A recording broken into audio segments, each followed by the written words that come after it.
All right, the Celtics hadn't won game twos. We've covered that. We've already beaten that into the ground in the early going of this particular show. Taking on Indiana, who could have won game one. How did they do it, Bill? I don't know. They got a little lucky. Off a miss, let's run. There's the man that just joined us. Derek White down low, Al Horford. Celtics on a 5-0 road. Jaylen Brown. This was a sequence where I believe the Celtics had 4 different shots, 3 different offensive rebounds and 4 shots. Good ball movement. Couple guys passed up, clean looks.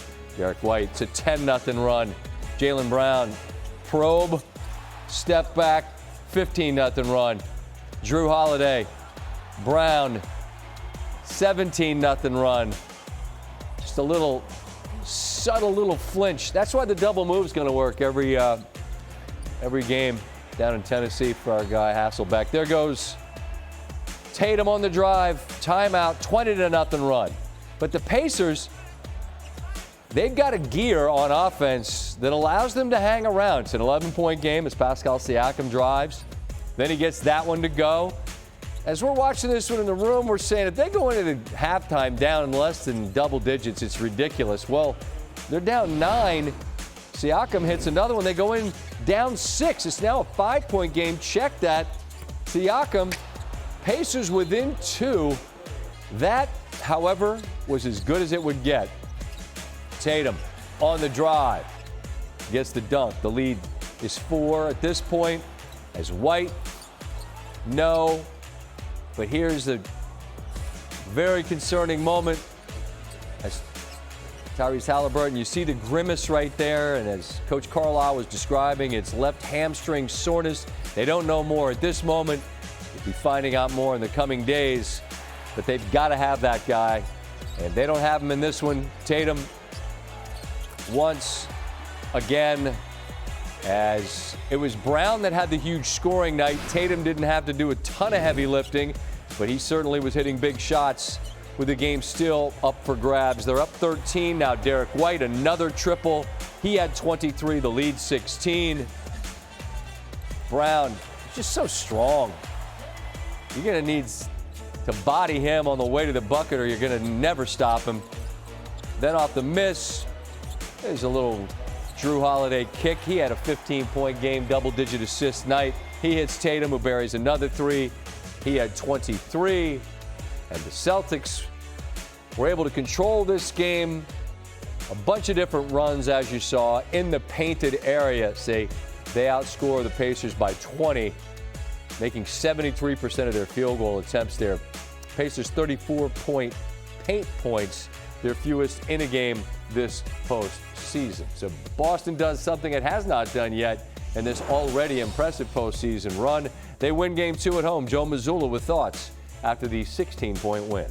I thought the guys did a really good job, trying to win those. And, first thing is obviously transition. And it's a 3-step process, keeping them out. And, I thought our transition defense was good, really good, kept them in the half court. I thought our individual defense was good. And I thought we were able to get in driving lanes and get out to shooters. And they test our discipline, they test our communication. And I thought we handled it better in game 2. What did you like about the way you closed in the fourth quarter, obviously able to extend the lead and keep their starters from re-entry? Our defensive execution stayed intact. We gave up a few many rebounds, but our offensive spacing, shot selection was good, just managed the game properly. Jaylen obviously had a monster night. What did you see from him? Just making the right play. Poise, patience, discipline, the proper actions, getting to the right spacing, and just picking and choosing his spots really well, whether it was in transition or in the half court. So it just continues to get better and better. Takes a lot of pride in his ability to impact the game in different ways, and I thought he did that tonight.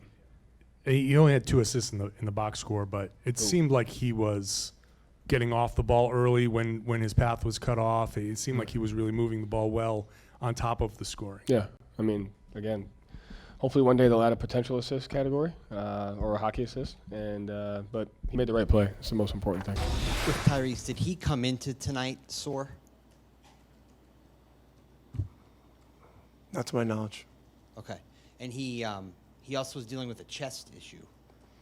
Well, he got a rebound, and Jaylen Brown I haven't watched it again, but Jaylen Brown looked like he almost went through him to get the ball, and Tyrese hit the floor. So he came back here, and he had a couple tests done with his chest, and then, he fortunately returned pretty quickly. So. Yeah, in a situation like that, I mean, you do have to think in long term, right? And both for the series and that was Tyrese's injury early in the season. That was pretty significant. So. Well, I mean, I'm not sure what you're asking. He was unable to return. Okay, so it wasn't like it was a coaching decision not to play him. He was unable to return. So we hope that, this is a very short-term aggravation. But again, we'll know more tomorrow, and then, Saturday, obviously, the next game is coming quickly.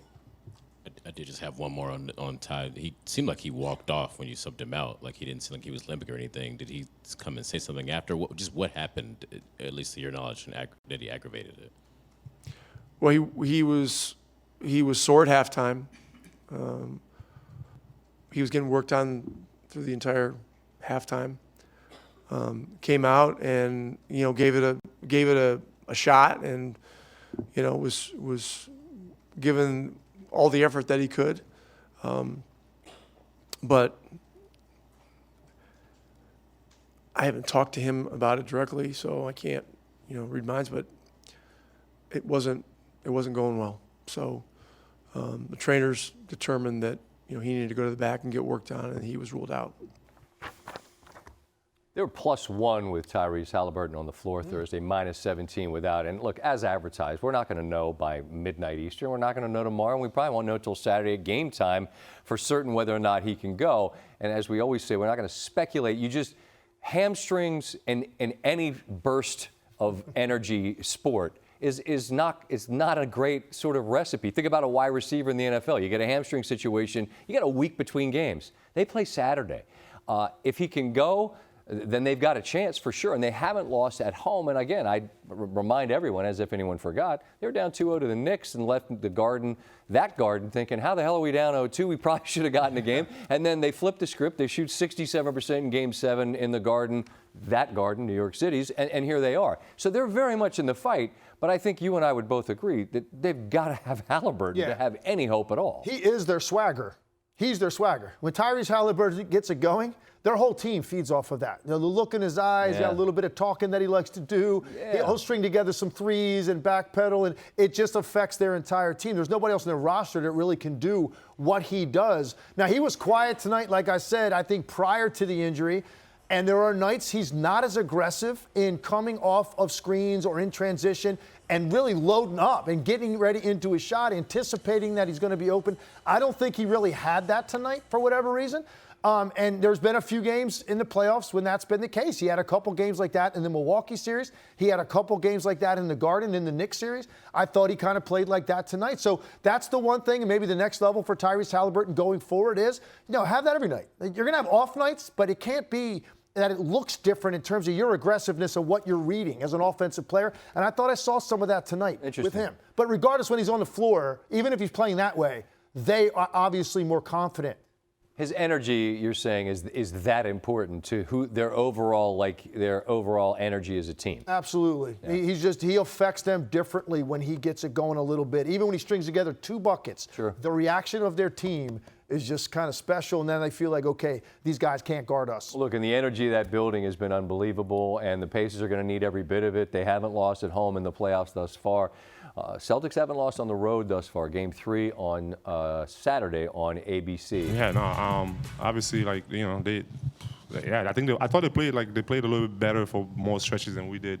They had a lot of good runs, and we was getting there close, but just not quite there. Our energy wasn't where it was supposed to be, and they had more rebounds, everything, so they just played better than us, we got to look ourselves in the mirror and move on and think about it the next game. Drew, what did you think their defense was doing a little bit better tonight? It felt like you guys struggled to get the shots you wanted at times in this game. I felt like it was a little bit maybe of a tighter paint. They kind of try to clog the paint a little bit more, make us play more. Like they switch a lot. They do a lot of switching on and off the ball, so it kind of keeps the matchups the way they kind of want it. But I think if we move the right way and play with pace and get stops, I think it's not going to be a problem for us. If you guys don't have Ty, didn't at times tonight, what changes for you and what do you have to do better as a team? I think we just need to continuously play with pace and move the ball and get to other actions. I think we play well when we are kind of random and not just setting up certain kind of plays and certain kind of like ball screens or certain kind of sets and stuff. Yeah, for both you guys, either or. You had it down to 68-66. Was that kind of a stretch where Tyrese makes, put you guys back over the hump and you knew that he was not going to be there? What do you mean? Well, I mean, that's when you guys are able to make a serious run, and it turns out Tyrese isn't, he's your leader. So. No, I mean, I think obviously we need Ty, but at the end of the day, it's next man mentality. We gotta be ready and we gotta play together. This team got to where we at tonight. I mean, where we at today is by having all of us, and we all gotta stay together, continue to play together. And obviously we want Tyrese back out there, but I think obviously he wasn't feeling well, so. It's on us to continue to play and bring that energy.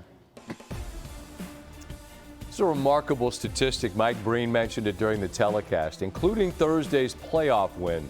The Celtics have now led by at least 20 points in exactly half their games this season, regular season and playoffs. Not double digits, 20 points. If you recall, Boston had the 5th best point differential in NBA history in the regular season, behind 4 teams who all won an NBA title.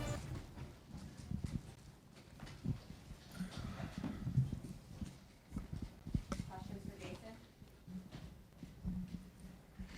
Jayson, a lot of the momentum seemed to shift when you moved over to the 5 and O'Shea came in, played the 4. What did you see from those lineups that worked?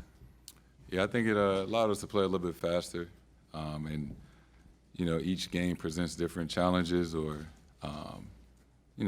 we always talk about we just have to be open to different things. And, whenever your number is called or whatever you're asked to do, just be ready to do it. I mean, we've talked about this a little bit before. Obviously, you're a big guy, but playing the 5 is different responsibilities, maybe a little bit of a different toll on your body. What is that like for you shifting into that position? I mean, we got defensive principles that, we follow. And it's just about being connected, communicating and playing hard, essentially, and then, going up and trying to get a rebound. Jayson, O'Shea was a plus 18 tonight. What did you see from him that made him so impactful, and how rewarding is it to see a guy that really hasn't seen many minutes this postseason take off like that? It was great, just the energy that he came in with on both ends. Just finding a way to impact the game. And like you said, we see the stay ready group guys work and show up for us every single day. So I love when they're able to get their number called and get an opportunity to help us win a game. Wanna try to boast at what I look like. Keep them going, try to wear, I pull up all brains. Jimmy with the heat, I'm on fire. It's 88 over here,